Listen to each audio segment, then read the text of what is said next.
Jusqu'où faut-il aller dans l'amour? Jusqu'où faut-il aimer? Jusqu'où faut-il accepter d'aller? Ça, c'est une question, n'est-ce pas? Jusqu'où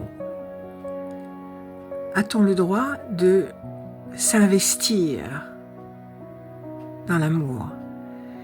Ça, c'est une question que je me pose et que je vous pose. En mon âme et conscience, pas de limite. C'est-à-dire que quand on a vraiment le sentiment d'aimer quelqu'un de toute son âme, de tout son cœur, de tout son corps, de toute sa vie, je pense qu'il faut faire exactement ce que l'on ressent.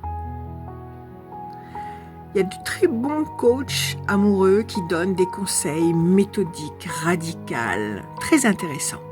Ne l'appelez surtout pas, ne lui courez pas après, ne lui dites pas que vous ressentez ce que vous ressentez. Je suis pas tout à fait d'accord. Je pense qu'il faut être soi-même. À quoi ça sert de cacher quelque chose? Je pense qu'il faut dire les choses telles qu'elles sont, cash. Quand c'est possible, quand vous le sentez, quand vous en ressentez le besoin intense, imminent. Oui, j'aime. Oui, j'aime obsessionnellement, oui. Et alors, ça n'est pas parce que j'aime obsessionnellement que je vais me comporter n'importe comment, mais c'est vrai, j'aime passionnément. J'appelle, non pas d'une façon, harcelante, 50 fois par jour, non, mais ça fait un moment que j'ai pas de nouvelles, ou ça fait un moment que il s'est pas manifesté, j'ai besoin de savoir. J'envoie un message, je m'exprime, je verbalise, je dis. Maintenant, c'est pas parce que j'exprime ce que je ressens et que je verbalise que je vais me comporter d'une façon obscène par ma faiblesse et par ma lâcheté. Ça n'est pas une faiblesse, ça n'est pas une lâcheté. Il faut s'accepter, il faut se prendre tel qu'on est, il faut s'aimer tel qu'on est si on veut être aimé en face de la même façon. Donc, vous avez envie de l'appeler, appelez-le. Vous avez envie de lui écrire, écrivez-lui. Le harceler, sûrement pas.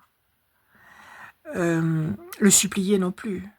Mais dire avec vos mots, calmement, simplement, ce qui est en train de se passer à l'intérieur de vous, sans pleurnicher, sans chouiner, sans supplier, sans... Non. Clairement,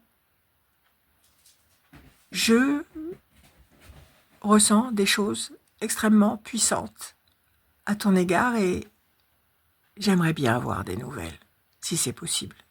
Oui, je crois qu'on peut s'exprimer comme ça. Je crois qu'il ne faut pas culpabiliser à faire cette démarche en évitant, bien sûr, je vous le répète, de tomber dans les extrêmes obsessionnels et maladives du harcèlement, des messages à répétition, des menaces, des cris, non, tout ça, bien sûr, poubelle.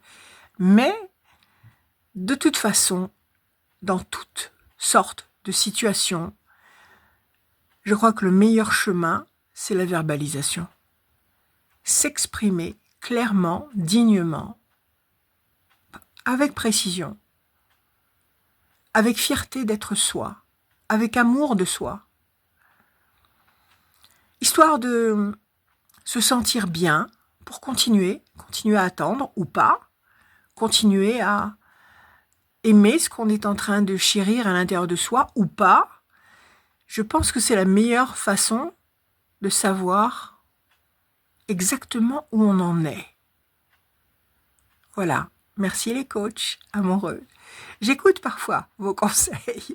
J'aime beaucoup écouter vos conseils, mais